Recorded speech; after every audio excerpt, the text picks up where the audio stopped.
Hey guys, welcome to another lesson. This used to be the Nightmare Arpeggios from Hell when it first came out. There was all this debate, is he sweeping it, is he alternate picking it, did he record it in little fragments and piece it together, can he play it live?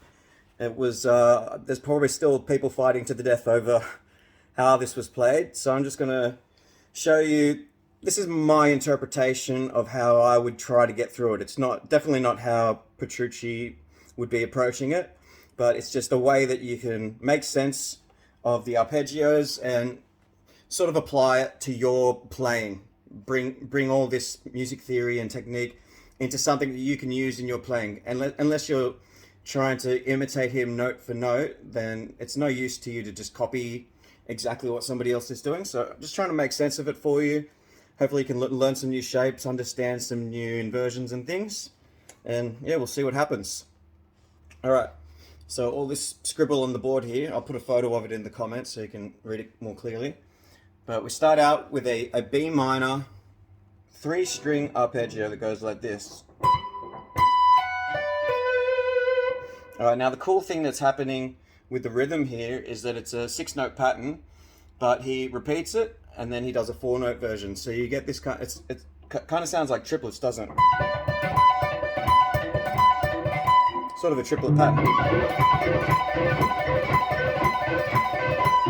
But then, so we add the 4 at the end, so we get 2 groups of 6, which is 12, and then a 4-note version, which is 16. So you get this overlapping 16th note pattern, but not in the usual groups of 4. So it's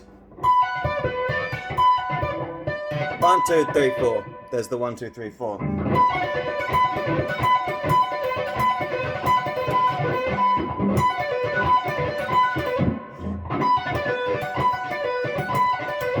Alright, that's your B minor shape, starting on the 19th fret. I'm also adding a pull-off at the start, which helps to get the speed happening. And you can just practice that on its own as this great little minor triplet lick.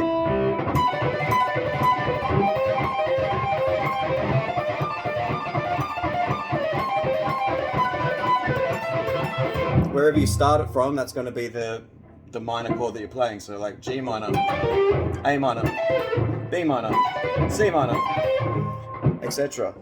And I did the key change into the D minor, but in the original song it keeps going through more key changes, so I forgot to mention that. But once you get these shapes and patterns and techniques, you should be able to get through the whole thing, because it's kind of just repeated. Alright, the next two are diminished arpeggios, shifting by a semitone.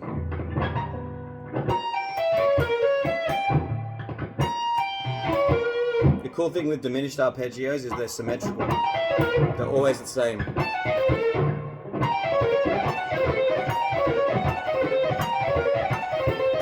Very Malmsteen-esque, right?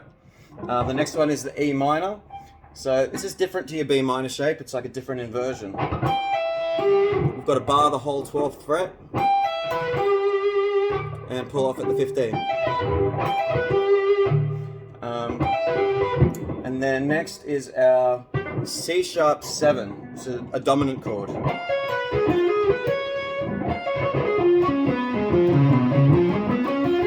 It's that chord.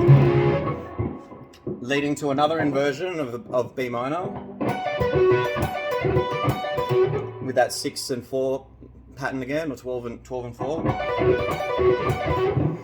So just in that opening, there's 3 different minor shapes you can learn, which is really useful. All the different 3-string inversions, right? Then there's that diminished pattern again. Here's the first time we've got a major chord, G major,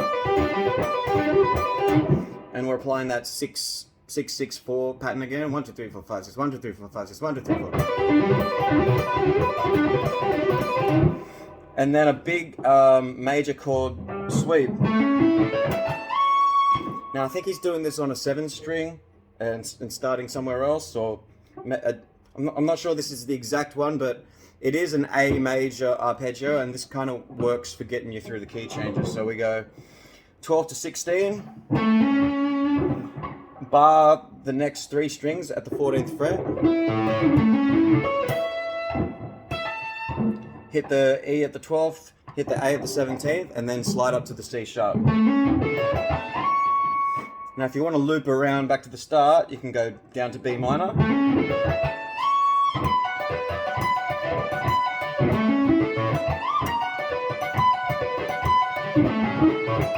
If you want to just loop this, what I've written down around.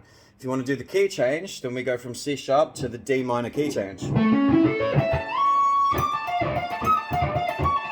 That's the key change there. And in the key change, it repeats all these patterns, but in the key of D minor. So there's your minor, here's your diminished. Here's your, instead of E minor, G minor. Instead of C sharp 7, E7.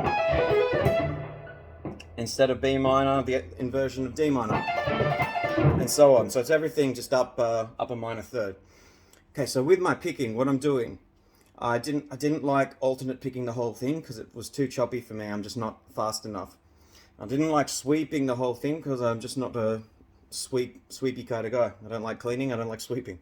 So I'm kind of doing a little bit of everything to get through it. And what that allows you to do is not use too much of any one technique, which is where you're going to like tense up. So I'm doing actually a little bit of hybrid rolling, a little bit of sweeping, a little bit of pull-offs, and a little bit of picking. So just going back to the first arpeggio, have a close look at my right hand. So I pick, then pull off, then I sweep all the way down. So it's just a small like two string, like you could call it an economy pick or a sweep. So pick, pull off, down, down.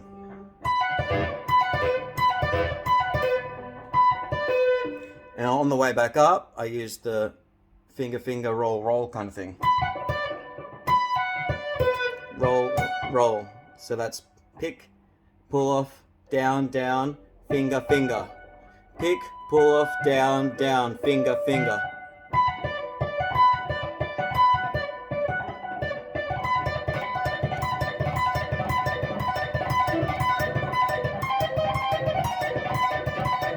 So that's my technique for getting through the whole thing, basically.